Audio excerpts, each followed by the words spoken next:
Asih. Nah, ini Hmm. dia ya. Kadang-kadang orang tua berpikir bahwa anak itu bisa pinter dengan sendirinya. Dia belajar Hmm. dari lingkungannya. Memang betul lingkungan memberikan pelajaran kepada anak. Tapi kan, jadi kalau lah Hmm. misalnya ya Dokter Rani datang pasien ya ke tempat dokter, lalu dia nangis terus sepanjang pemeriksaan. Nah, itu berarti ada sesuatu hal yang tidak beres. Hmm.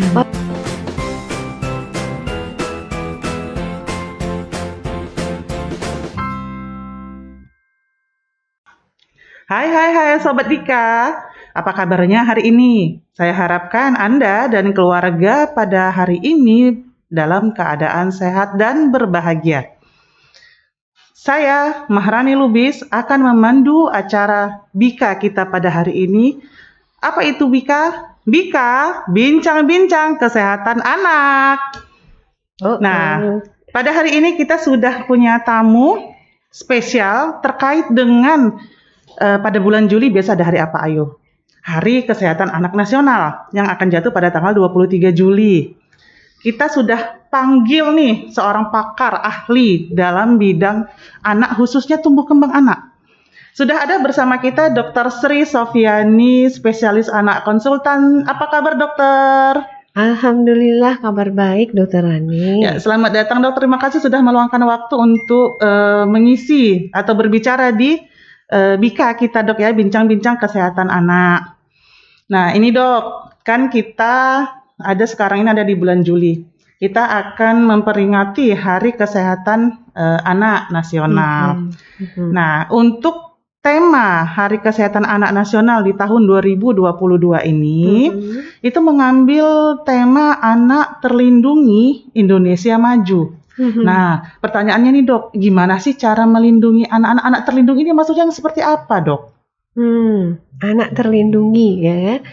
Jadi terlindungi dia dari segala macam hal-hal yang mengganggu pertumbuhan dan perkembangannya.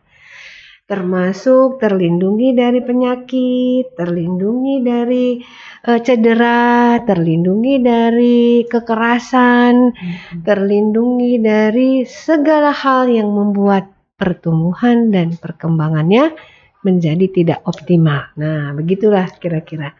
Oh, jadi sebetulnya terlindungi itu bukan yang mungkin kalau orang awam menganggap Mhm. terlindungi hanya terlindungi dari mara bahaya, misalnya kecelakaan di rumah, kecelakaan lalu lintas, bukan hanya itu ya dok ya. Iya, Tapi bukan. segala hal yang bisa Mengganggu mengganggu tumbuh kembang kembangnya. anak. Iya, Iya, nah jadi betul. seperti itu ya para Mhm. pemirsa sobat Dika, sobat Bika sekalian.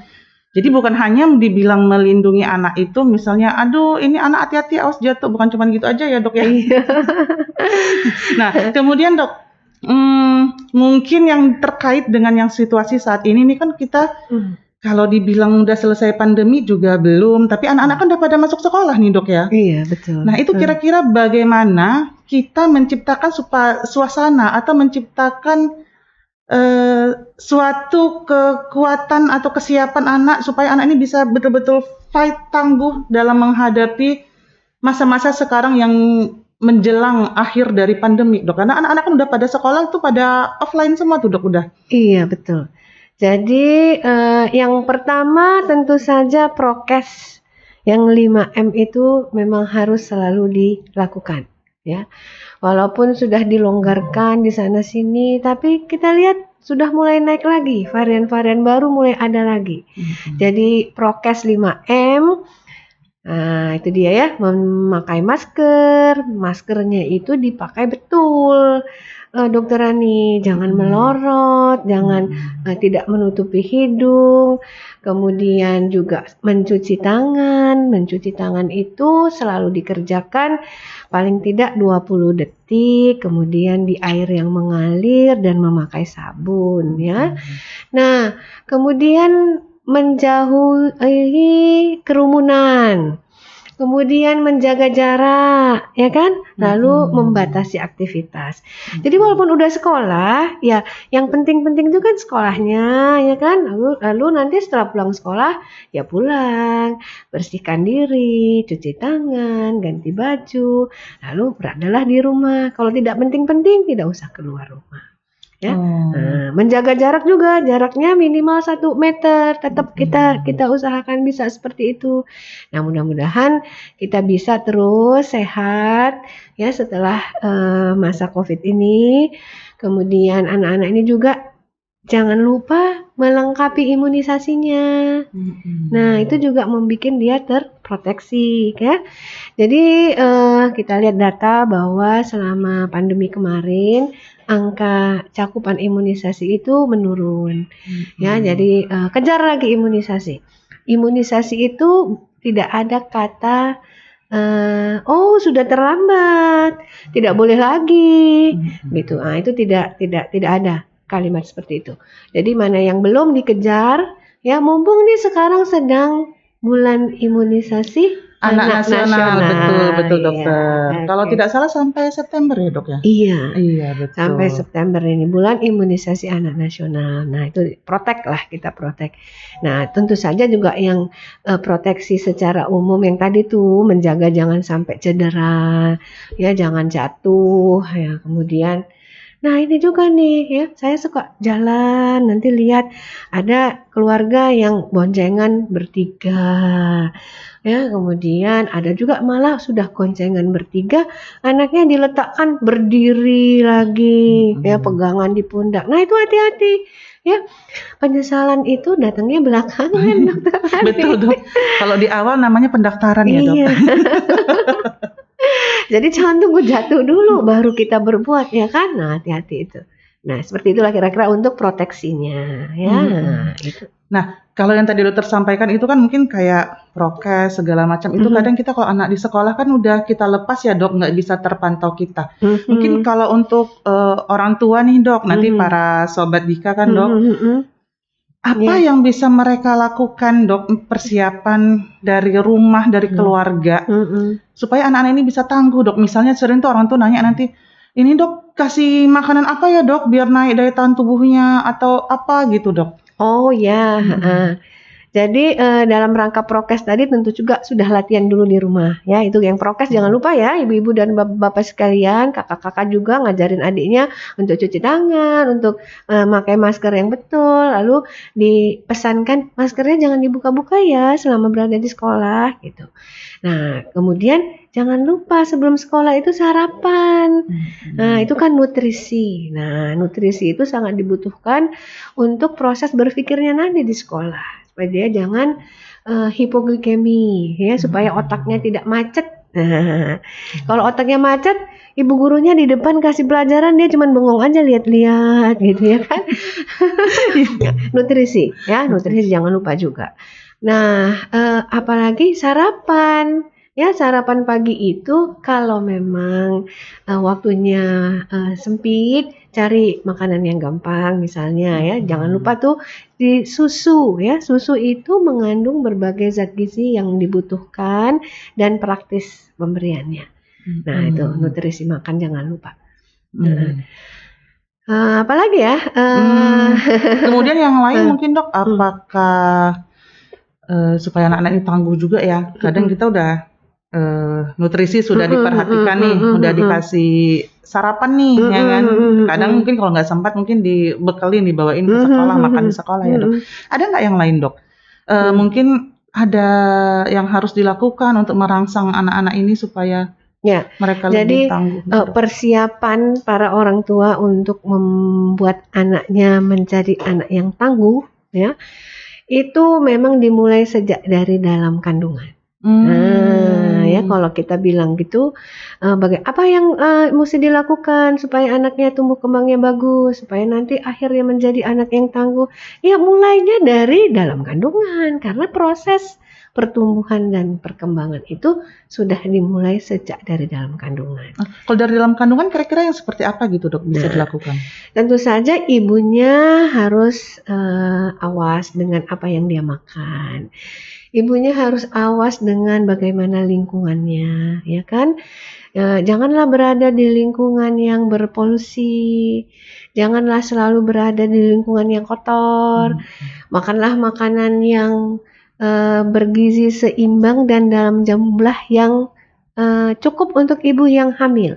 ya. Jumlah yang cukup untuk ibu yang hamil beda dengan jumlah yang cukup untuk ibu-ibu yang tidak hamil atau kita-kita yang biasa-biasa ini ya. Dok, Beda-beda betul. ya. Karena kalau orang awam bilangnya ini untuk makan 2 orang gitu ya, Dok. Nah, itu dia kan. Nah, jadi setelah di dalam kandungan semuanya berjalan bagus, selain itu juga keadaan emosi ibu juga harus kita jaga. Ya, kalau ibunya senang, nah orang tua dulu juga pintar ya. Kalau ini lagi hamil, senang-senangin hatinya. Nah, ternyata itu banyak gunanya untuk pertumbuhan dan perkembangan selanjutnya. Pengaruhnya bukan hanya untuk si ibu tapi juga untuk janinnya ya, Dok. Ya kan? Nah, lalu dalam proses selanjutnya jangan lupa berikan stimulasi. Nah, ini dia ya. Kadang-kadang orang tua berpikir bahwa anak itu bisa pintar dengan sendirinya. Dia belajar dari lingkungannya. Memang betul lingkungan memberikan pelajaran kepada anak, tapi kita harus menjadi lingkungan yang positif terhadap anak kita. Kita ini sendiri adalah lingkungannya. Nah, bagaimana orang tua itu menjadi lingkungan yang positif? Dia memberikan stimulasi terus. Dia memberikan pengalaman yang positif terus kepada anaknya. Kalau anaknya mengalami hal-hal yang positif sejak dari dalam kandungan, dia dengar suara yang bagus-bagus, dia dengar percakapan yang bagus-bagus, ya kan, dia dengar suara yang indah-indah. Nah, dia juga akan begitu. Ibunya senang, bayinya juga senang, dia merasakan kegembiraan ibu. Begitulah selanjutnya, bayinya lahir, dia dapat lingkungan yang bagus. Nah, akhirnya semuanya itu kalau dari awal berjalan baik, mudah-mudahan akhirnya akan berjalan baik juga ya. Kita harapkan dapat anak yang tangguh ya, anak yang unggul betul, Dok. Dokter Rani, unggul. Itu tujuan kita agar Indonesia kita ini berjaya. Kita mau kemerdekaan juga nih. Betul, Dok. Nah, teringatnya tadi dokter ada bilang bahwa orang tua itu sendiri sebetulnya adalah lingkungan bagi anak, sehingga seharusnya orang tua bisa memberikan stimulasi tadi kepada anak. Tapi masalahnya sekarang kan, Dok, lebih banyak ini orang tua dua-dua bekerja, Dok, sehingga anak mungkin tinggal dengan pengasuh atau mungkin tinggal dengan nenek kakeknya. Betul. Atau kadang ditinggalkan dengan gadget. Nah, ya kan, Dok. Nah, mungkin ya kita juga karena situasi mungkin bisa dimaklumi. Nah, kalau misalnya dengan kondisi anak dengan kondisi orang tua yang seperti itu, Dok. Misalnya orang tua pulang kerja itu sore lah, anggaplah mungkin sekitar jam 5 gitu kan, Dok. Ada nggak, Dok, tips mungkin biar orang tua tetap bisa melakukan stimulasi terhadap anaknya di waktu dia di rumah itu? Mungkin harus seberapa intens, seberapa dekat, berapa lama gitu, Dok? Iya, betul. Jadi ini sebetulnya masalah yang agak sulit juga ya, Dokter Rani ya. Iya, Dok. Jadi para ibu sekarang karena mereka juga udah bersekolah selama ini ya, punya punya gelar, lalu juga menginginkan berkarir, lalu keadaan sosial ekonomi juga mengharuskan misalnya di sisi yang lain keduanya bekerja, sehingga anak-anak ditinggal di rumah ya. Nah, yang paling penting adalah mengingat bahwa seandainya bisa dalam 6 bulan pertama itu beradalah selalu dengan bayi-bayi kita. Nah, itu ya. Oleh karena itu supaya ASI bisa diberikan secara eksklusif selama 6 bulan pertama. Nah, sebetulnya dari pemerintah juga sudah ada cuti kan, ya. Nah, pergunakanlah waktu cuti itu untuk membina hubungan yang baik antara ibu dan anak, ya. Nah, lalu berikutnya selagi proses ada di rumah, memperkenalkan bayi juga dengan orang-orang lain. Lingkungan lingkungan keluarga kecil yang lain, misalnya nenek tadi, ya. Nah, selama cuti nenek dilibatkan, kemudian juga bisa melihat kita punya, saya harapkan para orang tua punya sesuatu misi-misi yang bisa disampaikan kepada para nenek-nenek ini, ya kan? Artinya gini, jangan biarkan ya cuman membiarkan aja. Saya pergi ya, Ma, tolong ya bayinya. Gitu. Jangan ya. Jadi seperti sekolah juga Jadi kasih pesan-pesan, Ma ini bayinya ini apa namanya kalau bisa pipisnya kita lihat ya sehari-hari mestinya segini ya ada lebih dari 8 kali lah ganti celana ya misalnya. Ma tolong lihat juga mestinya nih dia di umur 3 bulan udah pandai dia ngoceh-ngoceh. Nah kita berpesan-pesan ya kan pesan-pesan itu pesan-pesan hal-hal yang ringan kita sampaikan pada banyak-banyak orang yang ada di rumah sehingga semua bertindak untuk mengawasi dan semua merasa senang karena dititipkan. Nah gitu kan. Nah selain itu ibu-ibu juga harus terus meningkatkan pengetahuan ya bagaimana merawat bayi, bagaimana apa namanya perkembangannya sesuai dengan usia. Nah, itu banyak membaca ya. Lalu kemudian banyak memberikan pengetahuan kepada orang yang menggantikan untuk mengasuh di rumah supaya mereka juga pintar, mereka juga tahu. Nah, seperti itu. Nah, itu selain itu juga jangan lupa untuk memonitor. Ya, monitoring mungkin dengan kemajuan teknologi kalau di kota-kota dan saya rasa juga di desa-desa alat komunikasi sudah sampai ke sana bisa bertelepon ya tanyakan bagaimana keadaannya. Kemudian sekarang juga telepon ada video call juga ya tanyakan keadaannya. Nah, jadi jangan sampai hilang kontak dengan anak kita yang di rumah, jangan hilang kontak dengan yang mengasuhnya ya. Beri PR-PR kepada pengasuh apa yang harus dikerjakannya sehari-hari. Jadi tiap hari tuh hari ini ya. Nah, ini makannya begini. Ya Mbak ya minta tolong saya. Nah, seperti itulah. Ya, jadi jangan apa tuh namanya terpusat terus kepada pekerjaan lalu pergi aja nggak ada PR untuk bayinya. Itu jangan. Nah, jadi kan dok, teringatnya tadi kan di dokter ada menyebut anak unggul. Nah, jadi bagaimana caranya dok supaya kita menciptakan anak kita ini yang unggul, kemudian kita tahu anak kita ini sudah tercapai nih, ini udah unggul nih anak saya ini itu dari bagaimana caranya itu dok? Iya, jadi anak unggul itu dia sehat, ya sehat. Anak yang sehat itu dia berat badannya naik setiap kenaikan umurnya.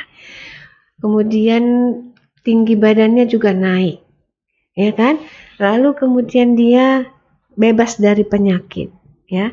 Dia kuat. Bebas dari penyakit itu tadi misalnya salah satunya dengan imunisasi tadi ya dok? Yo caranya salah satunya imunisasi, nutrisi, betul. Ya kan?